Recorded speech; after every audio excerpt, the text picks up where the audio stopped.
Hoy día del Estado Plurinacional de Bolivia, la presidenta transitoria Yanine Áñez ha dado un mensaje a toda la población.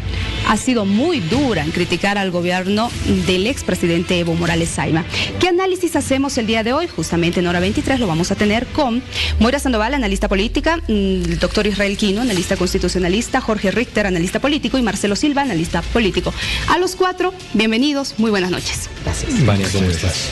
Bueno, a ver, empecemos hablando acerca de este discurso o este mensaje más bien muy crítico, ¿no? Y ya la parte final que hemos podido escuchar, que justamente ha hablado de los logros de este gobierno de transición, este corto tiempo, y de lo que se piensa hacer a futuro. Empiezo con usted, Jorge Richter, por favor. Yo segmentaría el discurso de la presidenta en dos partes. Y antes de ello, mencionar sobre todo el contexto que tiene ese discurso. Y el contexto le encuentro tres elementos fundamentales. El primer elemento es que es un discurso en Palacio de Gobierno, cuando la tradición en Bolivia de nuestra democracia, y sobre todo cuando estaba cerrando los 5 años de gestión constitucional del periodo, debió haberse dado en la Asamblea Legislativa como había sido siempre. Ese es un inconveniente porque no habla de respetar la institucionalidad, por ejemplo, del primer poder del Estado. Un segundo elemento es que el día de hoy, 22 de enero, lo que estaba puesto sobre la escena es la plurinacionalidad del Estado boliviano. Y la representación de esa plurinacionalidad en el mensaje de la presidenta con la gente que acompañaba el día de hoy estaba solamente simbólicamente representada, porque lo que son los sectores plurinacionales estaban de gran manera ausentes y sí se instaló la simbología. Y un tercer punto ahí que preocupa, y yo lo he venido mencionando ya de forma reiterada, es que lo que sí estaba en primera fila era el sector militar, con trajes de campaña, lo cual es un irrespeto a la democracia y además es una muestra clara de la dependencia de este gobierno como factor de poder que lo sostiene. Importante la presencia de los militares, porque esto lo hemos ido viendo en los días pasados, muestra la militarización de este proceso también. Aparte de ello, dos elementos, Vania, muy rápidamente. La presidenta ha señalado que llegó para pacificar el país. Y después ha hecho dos menciones más adicionales: transición y poder realizar una gestión debida para entregar el gobierno. La pacificación es el tema importante. Y la pacificación tiene tres componentes mínimos, insoslayables, que son la discusión, el diálogo inclusivo necesariamente, un elemento que está tergiversando todo este proceso, que es la sobrejudicialización, y un tercer elemento que es el proceso electoral, porque elecciones solas no van a arreglar el problema de pacificación del país. Eso hay que tenerlo claramente asumido. Y en estos tres elementos, lo que la presidenta ha hecho es un discurso retórico, porque la conducta que hemos observado en los 2 meses y medio no nos lleva a pacificar. Sino, de lo contrario, tendríamos que mirar rápidamente cuáles son los elementos claros de pacificación que solamente, Vania, se pueden establecer a través de un diálogo inclusivo, que no ha empezado hasta el día de hoy. Y justamente, doctor Quino, la presidenta Yanine Áñez ha hecho mucho énfasis en este tema de la pacificación. ¿Ya hemos empezado la pacificación o no? El primer momento de la pacificación ya se lo ha dado y concluyó a partir de la sanción de la última ley que convoca a elecciones generales.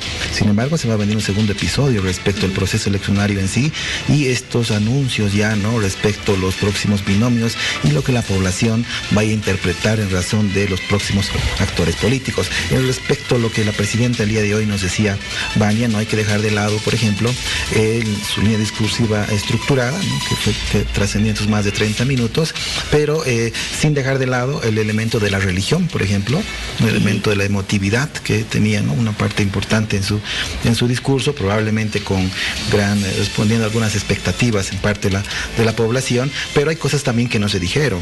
Si bien todavía está en un proceso de investigación, inclusive con presencia de la CIDH en el país, no se mencionaron a los más de 30 muertos posteriores a la crisis política de noviembre del año pasado, ni los fallecidos, ¿no? Toda vez que este proceso todavía está en investigación, no se lo ha mencionado. Algo también que hay que rescatar es esa fuerte carga política del mensaje, ¿no?, que trascendía a partir, si se quiere, todavía en un matiz de polarización respecto al gobierno de transición y la otra primera fuerza política en el país. Si bien se hace mención a lo que se viene al proceso eleccionario, este no es un logro solo de la presidenta ni del mandato constitucional tras la sucesión. Creo que hubiera sido honesto también reconocer esa voluntad política de la primera fuerza política todavía en el país, que es el MAS, que posibilitó la ley, ¿no?, consensuada todavía con estos resabios, si se quiere, de un ala radical, un ala conciliadora, que hasta ayer dieron lugar a la formalidad de la lectura de las dimisiones, pero acabó de manera bochornosa. Pero yo me quedo con lo del discurso de la presidenta, con el 10% de salud, que es en realidad, en mi entender, el único logro de gestión que tiene en estos 70 días de gestión. A propósito de lo que usted señala, por ejemplo, una asambleísta del MAS dijo: quisiera que ellos se pongan en nuestro lugar. Es difícil las decisiones que estamos tomando en cuenta, valga la redundancia, que hay otro sector, la dura del MAS, que no quería justamente ni siquiera aceptar las renuncias de los dos exmandatarios. Ahora, señora Sandoval, los bolivianos nos imaginamos este escenario hace algunos meses. ¿Podía suceder?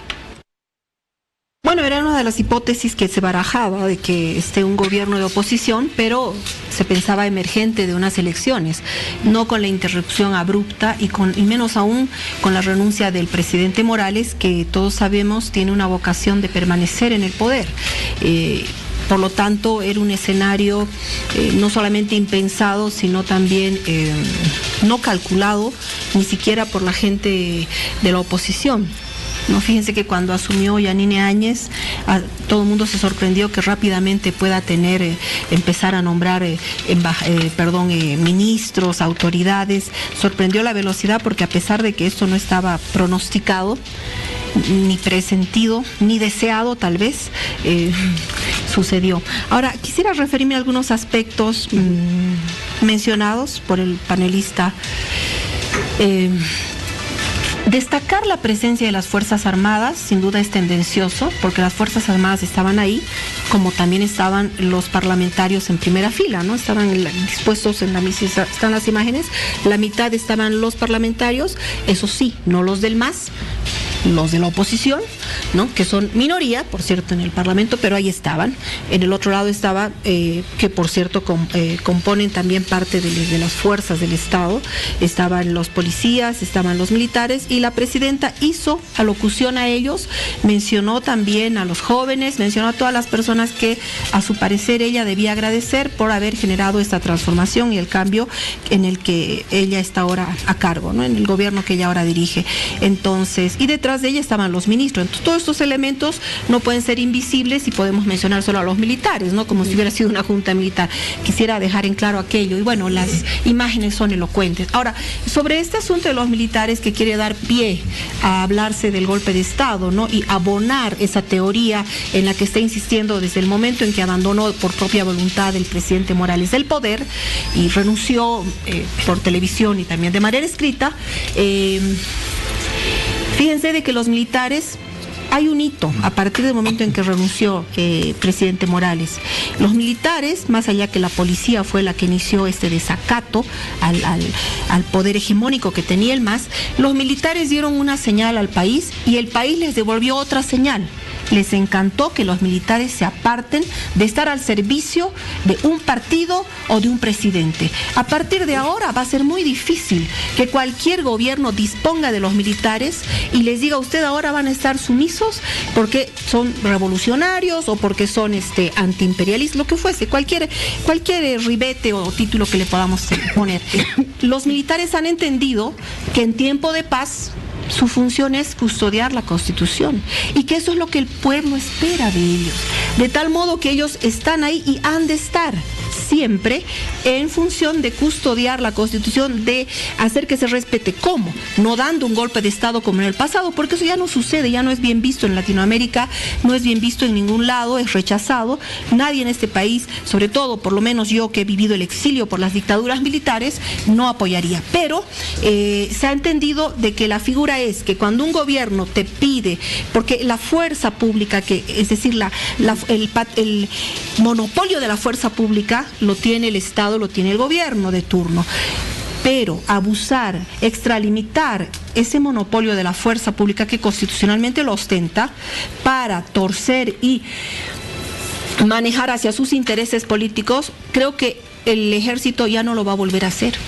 Y eso es custodiar la Constitución, porque tiene que mantenerse en ese grado de imparcialidad, como lo dice la Constitución, ni delibera, ni gobierna, ni participa en política. Pero tampoco tiene que estar en el grado de sumisión de poder salir a masacrar a su pueblo bajo el título de que son antiimperialistas o lo que fuese, y mantenerse al margen y estar custodiando el cumplimiento de la Constitución, me parece ejemplar de parte del ejército. Fíjate que no hay un solo embajador militar, no hay un solo ministro militar, excepto el de Defensa, que es un militar que ya no ejercía. No hay preeminencia militar en el órgano ejecutivo, de tal forma de que resaltar aquello me parece que, insisto, abona la teoría de un gobierno de facto que por todo lado, tanto por la sentencia constitucional del Tribunal Constitucional que emitió al haber asumido Yanine Áñez, tanto como la declaración constitucional de prórroga de mandato de ambos órganos del Estado, y tanto por todas las decisiones enmarcadas en el artículo 169 y 170, no hay para nada un gobierno de facto, sino un gobierno constitucional. Y en ese sentido, la presidenta, yo me voy a extender 10 segundos para decir esto, porque no me habías preguntado sobre su mensaje. La presidenta dio el mensaje entendiendo que el clamor del pueblo era respetar esta fecha que había inaugurado el gobierno del presidente Morales. En su discurso de esta mañana, el presidente Morales rememoró que esta fecha hizo alusión al momento en que él asumió al mando, el 2016. Ya él lo bautizó como Día de Plurinacional, pero fue para rememorar el momento en que asumió el mando, el 2016. Entonces tampoco él en sus discursos de horas hablaba de lo plurinacional en los discursos que hacía en la misma fecha. Bien, acotando lo que dice acá nuestra invitada, también quienes primero se han movilizado, recordemos, durante estos conflictos, los que primero han dado la cara, por así decirlo, ha sido la policía. Pero también hay compromisos. Han habido compromisos que ahora están siendo exigidos. En breve vamos a hablar de ese tema, ¿le parece? Perfecto. Señor Silva, ¿qué faltó a este discurso? A ver, creo que ha faltado algo importante, ya se mencionó en el panel, ¿no? Creo que en el ámbito de la pacificación total y establecer criterios de la verdad, que el gobierno los está buscando, al menos en el ámbito discursivo, es el ver cómo está el avance de la investigación acerca de los cerca de 40 muertos en Sacaba y en Sencala. La presidenta solo se limitó a pedir disculpas a la familia, pero la idea es de que hubiese dado un informe sobre un hecho que indudablemente sigue siendo importantísimo y que por supuesto debe ser esclarecido con todo rigor, después de por supuesto los informes que han dado ciertos organismos internacionales sobre el hecho. Creo que esa fue una omisión que hubiese sido muy pero muy importante que se la diga, porque el espíritu del informe era ese, ¿no? A ver, el mensaje estaba en 3 líneas muy rápidas. La primera era un poco dimensionar o satanizar lo malvado que fue el anterior régimen, ¿no? Es decir, establecer que el anterior régimen, aparte de ser una expresión máxima de la corrupción, era lo máximo de ineficiencia en la gestión, ¿no? La presidenta comenzó nítidamente diciendo que el país prácticamente está en un desastre, ¿no? Económicamente, etcétera. Y por lo tanto, el gran reto que ella tenía es asumir un país que está destrozado, ¿no? Más o menos ese era el mensaje. Sobre eso, y me parece que estaba un hilo conductor coherente, digamos, ¿no? De sobre eso te marca las los tres objetivos principales de la agenda que tiene un gobierno de transición. El primero, la pacificación. Hubiese sido interesante ahí, por ejemplo, lo que te digo, ¿no? Que la pacificación hubiese contenido eso, una explicación acerca de lo que ha pasado en Sencata y en Sacaba. Te habla después de, indudablemente, el tema de la convocatoria de elecciones. Ahí sí podemos hacer un ok a este check-in, ¿no? A esta lista, porque evidentemente se ha trabajado muchísimo. No ha sido únicamente mérito del gobierno, ha habido una predisposición política para llegar a esos acuerdos. Hay que saludar muchísimo esa predisposición política. Ese es el segundo detalle que le faltó a la presidenta, reconocer, y yo creo que hubiese sido mejor todavía, la capacidad de llegar a acuerdos políticos. Es decir, en un contexto como este, la voluntad de los actores políticos ha sido realmente importante. Yo lo hubiese mencionado a la señora Eva Copa. Fundamental. No, yo lo hubiese mencionado. Yo le hubiese dicho, saben, quiero agradecer a la presidenta de la Cámara de Senadores por lograr, ¿no?, articular estos acuerdos políticos que se han transformado en leyes y que han establecido definitivamente una pacificación, por lo menos en condiciones básicas. Y el tercero, el manejo del aparato estatal, ¿no? Esos eran los tres objetivos y son los tres objetivos de manual de un gobierno de transición. Y la tercera parte es a resaltar la gestión. Y ahí resalta dos cosas. Uno, el 10% para salud, que indudablemente es un logro importante, y el otro, la política internacional, ¿no? Como los dos elementos más importantes de logros de la gestión, ¿no? Claro, el mensaje te deja un hilo conductor bien construido, ¿no? Que parte de satanizar lo anterior, decir, bueno, aquí está el esfuerzo de pacificar el país o ponerlas en condiciones mínimas para hacer elecciones. Y el tercer elemento, bueno, estamos haciendo esto, aparte, ¿no? Además, con un escenario bastante conflictivo. La pregunta que queda ahí, la lanzo en el aire, es, en la última parte pareciera no más que se está entrando a una fase electoral, ¿no? O sea, esta es la gran pregunta que hoy día nos tenemos que hacer sobre el gobierno de Áñez, ¿o no? Es decir, ¿será candidata? ¿No será candidata? Y si es candidata, ¿por qué se apura tanto en los elementos de gestión? Habrá que ver estos elementos, que los dejo ahí salpicando a la vez.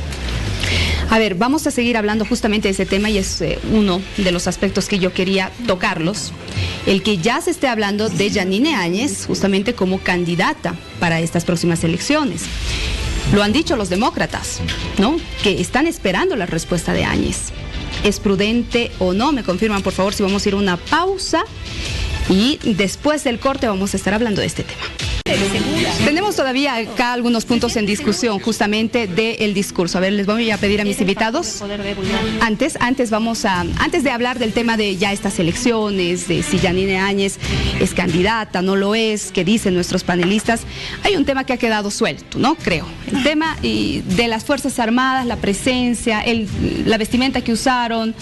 A ver, ¿qué opinan al respecto de ello? Las Fuerzas Armadas, dentro de los factores de poder que existen en el Estado, es el sustento fundamental del gobierno de Yanine Áñez. Porque la capacidad de movilización de los sectores de clase media y de los sectores urbanos que llevaron a este proceso no tienen una capacidad de movilización rápida como pueden tener los sectores de los movimientos sociales.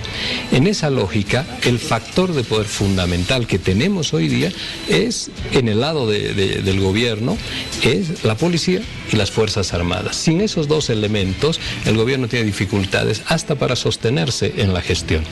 En esa lógica, no solamente lo de hoy día, de su presencia y de estos reiterados agradecimientos que viene haciendo la señora Áñez, sino también, por ejemplo, Vania, en una parte del discurso señala y dice: he instruido al Ministerio de Defensa Nacional y al Ministerio de Gobierno que elaboren un plan para antes, durante y después del proceso electoral. ¿Eso qué significa? Que te van a militarizar los recintos electorales. Eso significa que te van a militarizar los recintos electorales bajo el argumento de que hay que garantizar un voto seguro, un voto resguardado, es un voto libre. Esto es un control que no lo hemos tenido, y ninguno en la mesa me puede decir lo contrario, que no hemos tenido durante estos cerca de 40 años de democracia. La presencia de las Fuerzas Armadas es activa en este gobierno. Y hay otro elemento más. para resguardar la movilización anunciada por los sectores populares, el ala radical y todo eso, y todo ello, han decidido el día viernes de la semana anterior militarizar las 9 ciudades. Hemos visto esas imágenes. Las imágenes, si son elocuentes de una movilización militar para resguardar la seguridad. Perfecto. Cuando dicen la población lo está pidiendo, ¿qué parte de la población lo está pidiendo? Porque acá hay 2 poblaciones que están polarizadas y la pacificación está en función de ese encuentro entre 2 poblaciones de clase media y sectores populares. Si eso no solucionamos, Vania, no hemos avanzado en la pacificación por encima del proceso electoral. ¿Esto ayuda a la pacificación o no? Las Fuerzas Armadas, la presencia. Bueno, cuando escucho al panelista que señala de la militarización, de los aprestos, de los anuncios, de la vinculación del gobierno con las Fuerzas Armadas, hay que entenderlo en un contexto muy particular. No es que acaba de emerger un gobierno de unas elecciones y que se le antoja apoyarse en las Fuerzas Armadas. Yo creo que la gente que está acá sentada y los que nos ven recuerdan perfectamente lo que pasó hace un mes, hace 2 meses, hace 3 meses. El gobierno de Evo Morales no militarizó las calles, tenía control sobre las Fuerzas Armadas, gozaba de la lealtad de las Fuerzas Armadas y gozaba del temor, y eso lo quiero decir de manera muy precisa, gozaba del temor de la ciudadanía y gozaba de la complicidad de la prensa. Eso lo sabemos todos. Ahora, pese a ese panorama tan adverso de un gobierno hegemónico, discrepo con la capacidad de movilización que pudiera tener una clase media. Siempre lo decía García Linera, ¡ay, la clase media, qué nos va a hacer! La clase media levantó cabildos y no había un respaldo militar ni policial por detrás. Fue los últimos días del gobierno de Evo Morales donde la policía se pronunció contra el gobierno en una especie de amotinamiento o por lo menos acuartelamiento. Entonces, mucho antes se movilizó y no era primera vez, desde el referéndum del 21 de febrero y mucho antes se movilizaron millones de personas en Santa Cruz, más de 1 millón de personas en una ciudad que no pasa del 1,5 millones, no pasa de pobladores. Entonces era el pueblo volcado en las calles. Lo propio pasó en La Paz, lo propio pasó en todos los departamentos. Esa gente se movilizó y no necesitó que la policía ni el ejército le esté respaldando. Eso sucedió mucho después. Entonces a esto voy.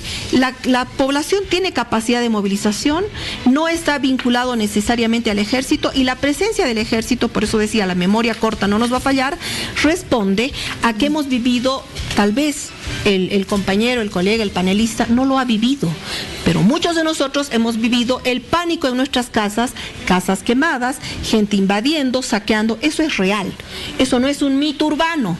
Entonces, la policía no se abastecía, iniciaron operaciones conjuntas. Creo que rememorar esto es estéril, pero parece que en este momento ya es pertinente.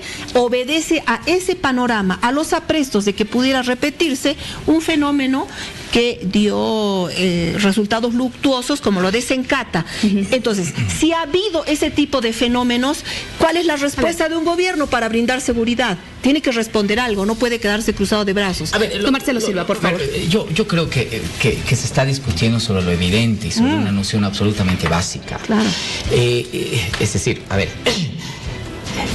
en un gobierno de transición, en las condiciones en las que se está, no son necesarias las Fuerzas Armadas, por supuesto que son absolutamente necesarias, son los actores fundamentales del respaldo del poder político. La señora Áñez está ahí por las Fuerzas Armadas, pues. Así de sencillo. ¿Qué significa eso? Claro, el respaldo y el sustento de su valor político en este momento, más allá de la Constitución y la, por supuesto, transición constitucional, está el hecho de que indudablemente las Fuerzas Armadas son la garantía del actor que garantice el cumplimiento de la Constitución política del Estado. Es así. Todo poder es así, se basa básicamente, más aún un gobierno de transición, que además está, y lo voy a decir, que por eso digo, tiene que ser rápido el gobierno de transición. Todos los gobiernos de transición tienen un problema, y este no es un problema de Áñez. Son vaciados de legitimidad, son frágiles. Los que están gobernando, la mayoría de los que están gobernando, sacaron 4% en la anterior elección. No tienen una legitimidad, no tienen apoyo popular, no es que la gente los ama, los adora, no. La gente los tolera en función de algo fundamental, y es que los tolera en función de que van a llamar a elecciones, y en las elecciones sí, ahí habrá una correlación de fuerzas políticas, si habrá gente que va a ganar la elección, si se van a hacer pactos políticos, si vas a tener un parlamento fuerte, vas a llegar a pactos donde vas a tener gobernabilidad. Ese es el tema básico. Entonces, es natural, es natural. O sea, ahora, que todos los gobiernos, por supuesto, ven a las Fuerzas Armadas como un actor fundamental de respaldo, sí. Habría que preguntarle a Morales. Morales se va en el momento en que las Fuerzas Armadas le dicen: ya no te apoyamos. Mira, hermano, hasta aquí, y más bien yo sugiero, bueno, aunque esta hipótesis se ha desmentido en los últimos días, pareciera que Morales renuncia antes incluso de ese mensaje, pero claro, cuando te ves vaciado del apoyo de las Fuerzas Armadas en un momento de conflicto, es el tema. El ministro de Justicia en este mismo escenario dijo que había intención incluso, o que habían actores políticos que estaban influenciando a las Fuerzas Armadas para que tomen el poder.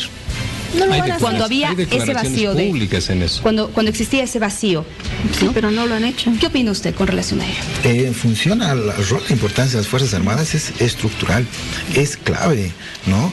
Por ello yo coincido con Jorge sobre el elemento del contexto de la asistencia de las Fuerzas Armadas, que son un pilar para el Estado, con el uniforme de campaña, ¿no? Independientemente de lo que ahora son protagonistas. Pero quiero mencionar dos cosas, Vania, sobre el discurso que me parecieron impropias, ¿no? En función a que creo que no está a la altura de una jefa de Estado que en un mensaje tan importante como esperaba el país, mencionar, por ejemplo, decir a uno de sus ex colegas parlamentarios canalla o una sinvergüenzura. Creo que no estaba, que no es parte de la talla en el caso de un mensaje presidencial. Y lo otro que me pareció totalmente inadecuado es la interpretación respecto a la mano dura. El órgano ejecutivo finaliza o inicia una acción de denuncia penal en materia de corrupción u otro, y finaliza su actuación en el momento en el que activa una acción penal. Lo otro es un rol exclusivamente del Ministerio Público y de la Justicia, ¿no? Si no, habrá que interpretar ya interferencia de órganos de poder. Entonces creo que fue inadecuado decir que a partir de ahora mano dura y que veamos qué ocurre. Lo otro también valoró, ¿no? Y esto es más honesto reconocer respecto al rol de las demás instituciones. El tema del Tribunal Constitucional, ¿no? Que ha sido el Tribunal Constitucional que le restituyó el orden constitucional, por lo que se les permite, ¿no?, ampliar excepcionalmente este mandato, que ahora, en función de la transición, habrá que definirse. Pero creo yo, y lo comparto, sería un error garrafal que la actual presidenta participe en el próximo proceso eleccionario. Ahora, ¿será que hay total conformidad en las Fuerzas Armadas? Porque recordemos que ha sido el sector que ha perdido varios espacios en el poder. Estamos hablando, por ejemplo, del tema de seguridad y otro tipo de escenarios. La presidenta y muchos políticos lo dijeron, no tienen confianza en las Fuerzas Armadas. Entonces, ¿cómo entendemos esto, don Jorge Richter? Porque la historia de las Fuerzas Armadas tiene que ver acercamientos con la política y una dinámica también permanente de traiciones con el poder político. Por eso hemos tenido una consecuencia de golpes de Estado enorme en el país. Pero hay que señalar algunas cosas muy claras, Vania. Las Fuerzas Armadas han interrumpido 37 años de sujeción a la autoridad civil ahora. Y Marcelo está diciendo algo que es absolutamente importante y trascendental. La señora Áñez está ahí porque las Fuerzas Armadas la han puesto. ¿Y esto qué significa? No dije eso, Jorge, lo aclaro. Gracias a las Fuerzas Armadas. Dije que las Fuerzas Armadas son un actor importante en el proceso de haber seguido la sucesión constitucional. O sea, sin ese respaldo, sin esa tutela de las Fuerzas Armadas para conseguir la sucesión constitucional, no lo hubieses logrado. Eso es lo que he dicho. Ya, lo que ha pasado en Bolivia no ha sido un cambio en la titularidad del Poder Ejecutivo a raíz de la insinuación o de la sugerencia de las Fuerzas Armadas de que renuncie un presidente, que tenía un mandato constitucional. Nos guste o no nos guste ese presidente, estés de acuerdo o no estés de acuerdo con ese periodo constitucional. Eso había que respetarlo. Cuando las Fuerzas Armadas intervienen de forma directa o indirecta, esto está en cualquier libro de teoría política y de autores políticos, y la panelista que nos acompaña, imagino que los ha tenido que leer. Cualquier presencia de las Fuerzas Armadas se llama militarismo. Y cuando las Fuerzas Armadas terminan colocándole la banda presidencial a la presidenta al margen del análisis político, es algo que a alguien como demócrata lo ofende, porque es una presencia permanente de las Fuerzas Armadas y lo hace además con el mismo uniforme del día de hoy. Entonces, tenemos una presencia de las Fuerzas Armadas que ha cumplido un rol y que seguramente en algún otro momento la historia política y el debate político lo aclarará. Pero también hay que señalar algo, la sentencia del Tribunal Constitucional, como han dicho algunos, no es lo que termina con la teoría del supuesto golpe de Estado. El supuesto golpe de Estado es una acción que se da en un día concreto y eso no se puede borrar ni se puede ir hacia atrás. En ese marco de situación, el país va a buscar reencauzar el proceso democrático, reencauzar la institucionalidad y la constitucionalidad en este país como mayor referencia. Eso está muy bien, pero hemos tenido una interrupción, Vania. Hemos tenido una interrupción de un proceso absolutamente constitucional, de una gestión que ya estaba por concluir y que ha sido acortada con una presencia que intervino de las Fuerzas Armadas determinante. Eso, si uno no lo quiere ver, es porque también tiene ganas de poder defender otro tipo de procesos. Pero esa ya es una cuestión personal. Los hechos demuestran esto. Yo quiero ser muy breve. A ver, creo que aquí nadie ha negado, es más, yo he destacado que claro que es determinante, pero que a partir de lo que se ha vivido hace pocos meses atrás, las Fuerzas Armadas han encontrado su rol definitivo en tiempos de paz, que es ser el garante y estar en posición de garante del ejercicio pleno de la Constitución. Los hechos y la forma en que derivaron después del fraude descubierto por la OEA y por la población boliviana, porque parece ser que de la nada vinieron un día los militares y decidieron ya no apoyar a Evo Morales. Señores, acá se habían levantado los 9 departamentos sostenidamente, casi un mes, en un descontento pleno. Ni siquiera en octubre del 2003 se levantaron los 9 departamentos. Entonces, ese contexto no lo olvidaremos, no haremos un corte de 30 muertos, son más de 30 muertos. Presidente Morales, cuando había paro cívico, han muerto 2 personas en Motorio y en Cochabamba. Entonces, cuando hacemos un análisis sesgado, faltamos el respeto a quien nos está mirando, porque aquí no solamente hay muertos de primera y segunda clase, solo los de Sencata, solo los de Sacaba, solo los de Montero. Todo eso se debe investigar, por supuesto, está en manos de la Fiscalía, tiene que indagarse, tiene que evidenciarse. Por lo menos yo no tengo ningún interés particular de beneficiar o no al gobierno, pero no tengo la mínima intención de dar una información y un análisis sesgado. Los militares, insisto, son un factor de fuerza constitucionalmente previsto que han hallado ahora su lugar, que es el guardián de la Constitución, y nadie dice que el contexto en el que nos hemos desarrollado y donde se gritaba hace pocos meses guerra civil, que por cierto, guerra civil creo que es una arenga bastante bélica, ¿no? Guerra civil, o sea, no era una movilización pacífica. En ese contexto es que se apoya la señora Áñez en este respaldo militar, en el respaldo policial y en el respaldo ciudadano. No están los militares y el país detrás. Están todos respaldando esta etapa de llegar a reconquistar la democracia plena, que evidentemente ha sido interrumpido con la renuncia de Morales. No solamente habló Yanine Áñez como presidente transitorio del país, también lo hizo el señor Evo Morales, ¿no? ¿Qué conclusiones tenemos al respecto, por favor, señor Silva? A ver, cuando habla Evo Morales, indiscutiblemente hay elementos importantísimos que rescatar, pero habrá que ver si esas alocuciones son, por supuesto, altamente beneficiosas para su partido. Ahí me da la impresión de que Evo Morales en esta coyuntura, y tiene que aprender a leer la coyuntura, hay una cadena de errores que ha tenido el movimiento al socialismo en este último tiempo, simplemente porque no ha leído contexto, así de sencillo y fácil, no hay más, ¿no? Están donde están porque han habido errores tras errores y tras errores, falsas percepciones, ¿no? Yo creo que si el expresidente Morales quiere volver, no lo hará de una manera directa y no lo hará en el corto tiempo, y eso lo tiene que tener clarísimo. Y es más, probablemente en algún momento tenga que dar un paso al costado en su presencia misma para el retorno del movimiento al socialismo, para que el movimiento al socialismo sea un actor fundamental de poder político. Probablemente ni con él en la figura, si es que realmente el proyecto no lo encarna una persona persona. Y aquí podemos ver si se desnuda o no se desnuda ese discurso, ¿no? Es decir, si el proceso está más allá de las personas o es que el proceso es una persona. Y eso a mí me deja siempre en claro cuando escucho alocuciones donde todavía hay ese ego y ese personalismo. Yo creo que la distancia hace un silencio prudente. Creo que Evo Morales debe mantener un silencio prudente en el ámbito de la campaña electoral. Tiene que establecer y darles autonomía a los actores acá en el país, pero fundamentalmente tiene que cuidar algo como joyas de su abuela. Y esas joyas de su abuela es el voto duro del movimiento al socialismo. Por una razón. No hay en este momento en el espectro electoral una oferta parecida al voto duro del movimiento al socialismo. Es decir, a ver, ese es el gran error de Arce, pues, ¿no? Tú tienes a Doria Medina, tienes Tuto Quiroga, tienes un montón de cosas que te pueden ofrecer exactamente lo mismo en el ámbito de la oferta electoral.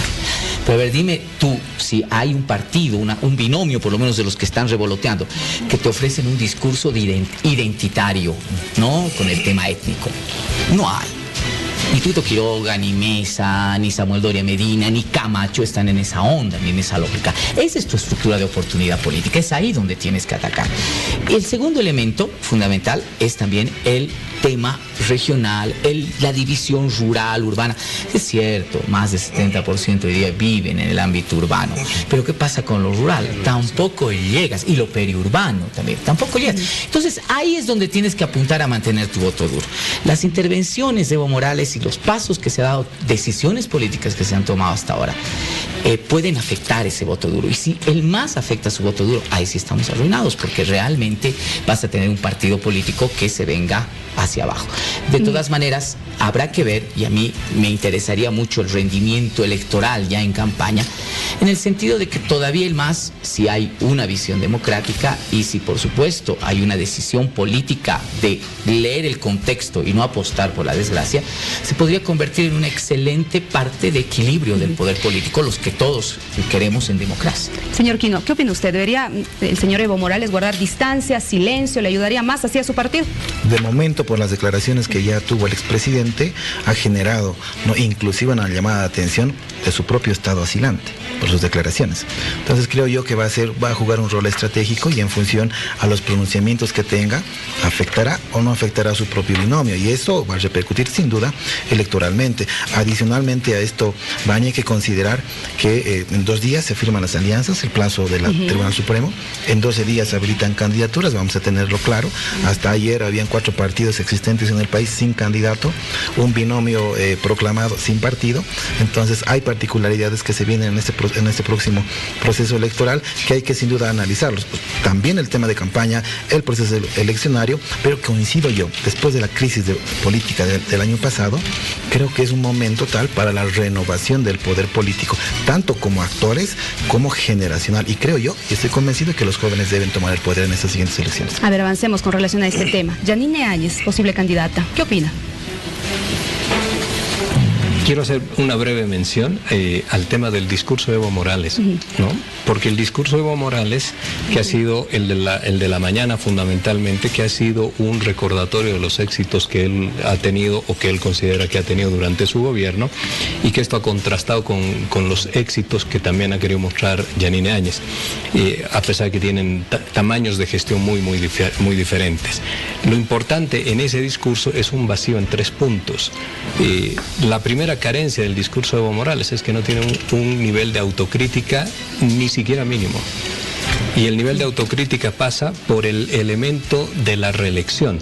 Él le debería decir a los bolivianos cuánto ha afectado esto y qué tanto ha reflexionado respecto de la reelección inserta en la Constitución Política del Estado, la petición de interpretaciones vía Tribunal Constitucional, para concluir en el 21F y en el 20 de octubre, generándole al país un problema enorme. Hace algunos días dijo, ¿no?, que su peor error fue volverse a postular. Sí, pero obedeciendo al pueblo, dijo, ¿no? Obedeciendo al pueblo, no es un mea culpa pleno.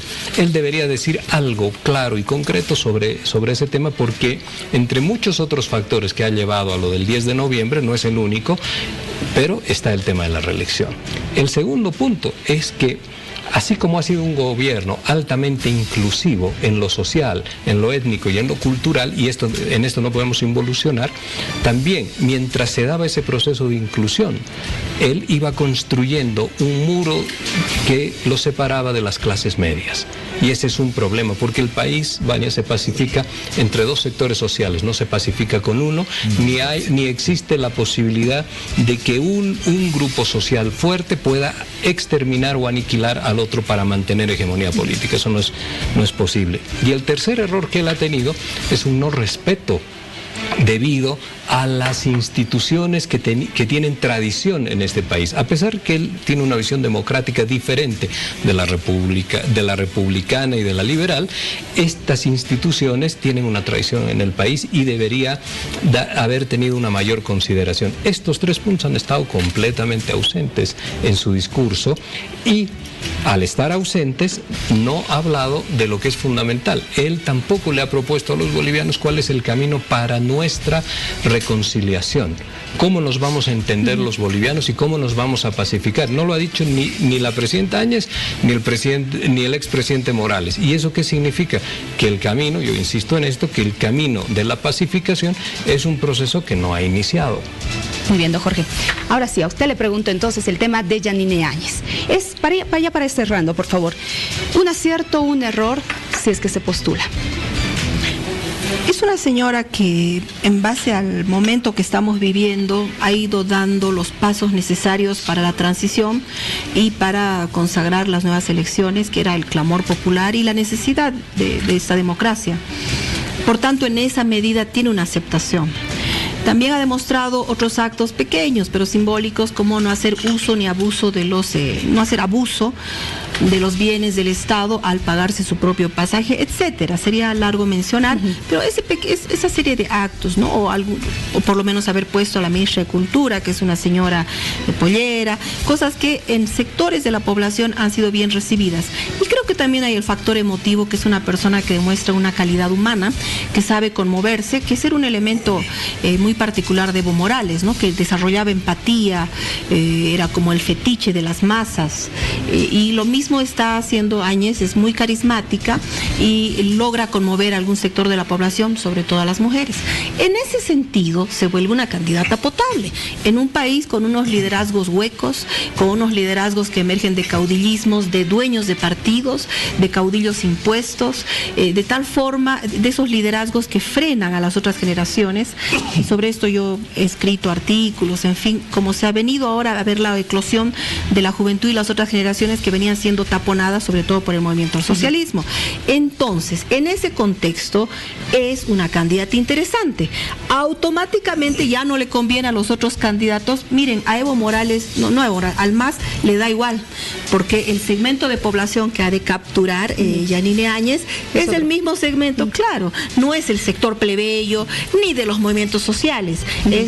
Ella se va a disputar eventualmente, si fuera candidata, un escenario electoral con clases medias y clases medias altas. Tuto Quiroga, Camacho, ya les hace difícil entonces, ¿no? Son ellos los que ahí en este momento traen el discurso de la ética, que como es posible, que ya tiene un manto, es con ellos el litigio. Ellos son quienes le van a cuestionar. El pueblo no sé qué dirá. En todo caso, permitido legalmente está. Entonces yo no puedo pronunciarme al respecto, porque yo veo que es factible, que es un de liderazgo en desarrollo. Si vamos a hablar acerca de los frenos, la ética, la no ética, tendríamos que remontarnos a no haberle hecho esos reclamos. Claro que Evo Morales. Algo chiquito, por favor. Porque sí quisiera pronunciarme al respecto. Algo chiquito, sí, por favor. Primer elemento, lo ético es absolutamente importante. Siempre lo he dicho en esta mesa muchas veces, el problema del 21 de febrero no era un tema legal, era un tema ético. Cuando tú tienes una persona que te dice, no voy a volver a ir, y si pierdo el referéndum me voy a ir a criar truchas al Chapare, y luego busca la chacanchada para volver a ser candidato, es un tema ético, porque te ha mentido y no puedes volver a creer en su palabra. No es un tema jurídico. Y eso, claro, no, pero luego lo volvieron pues un tema jurídico. Pero fundamentalmente el efecto en la gente fue el tema ético. El tema ético de no creerle. Evo Morales se fue porque nadie le creía al final, o mucha gente que le creía ya no le creyó al final. Porque mintió, claro que mintió. ¿Cómo vas a decir? Pero no voy a ir, no voy a ir y luego vas. Por supuesto es un tema ético. Señores, la presidenta actual ha dicho por lo menos en 3 oportunidades que no va a ir. Bueno, Camacho también. Pero Camacho, ese es el primer elemento. Si queremos cambiar las cosas, revaloricemos el papel de la palabra en política. Si tú dices que no vas a ir, no vayas pues. No vayas. Y segundo elemento, ¿sabes cuál es el más importante si va Yanina Áñez? Es que te destruye el sentido de un gobierno de transición. Sin duda. Ya no estás en gobierno de transición si va de candidata Yanina Áñez.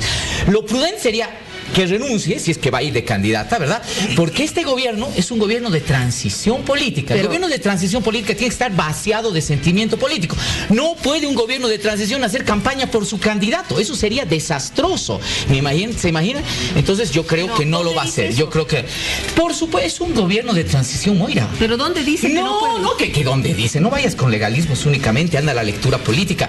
Un gobierno de transición tiene la obligación de convocar a elecciones y dar todo el esfuerzo posible para eso. Lo importante es eso, ¿no, Vania? Yo quiero decirte eso, o sea, es desmenuzar dónde está lo legal, lo ilegal, lo ético, lo no ético, y en función a eso, lo que cada uno expresa revela los alcances de la inclinación o el interés personal. Bueno, al final yo creo que Yanina Áñez va a definir, ¿no? Claro. Y el partido político. No Para cerrar, por favor, a usted le cedo la palabra. No hay que dejar de lado que estamos olvidando algo muy importante, el rol protagónico del Tribunal Constitucional. Hace un par de días la Fiscalía admite la denuncia por la sentencia que permitió la reelección. Existe la 084, pero también la 032 del año pasado, que posibilita que un funcionario electo participe de nuevos comicios sin renunciar. Que lo sacó este mismo Tribunal Constitucional. Modulan esa sentencia, entonces la presidenta Áñez estaría prácticamente imposibilitada de participar, o a no ser que renuncie hasta el 3 de febrero, y en todo caso quien asuma la presidencia en ejercicio, la senadora Copa, como presidenta de la Asamblea. Entonces, sería el escenario, ¿no? Pero si esa actitud, tomando en cuenta el elemento ético, que es poco probable en política, ¿no? Por las últimas muestras que hemos tenido, retomamos el caos institucional que tanto ha costado restablecer. Ya no tengo nada más de tiempo. Realmente el tema está muy álgido, muy lindo para poderlo debatir. Los voy a invitar en otra oportunidad, de verdad, para que podamos hablar. Ya. Vámonos a una pausa en hora 23, agradeciendo a nuestros panelistas. Ya volvemos.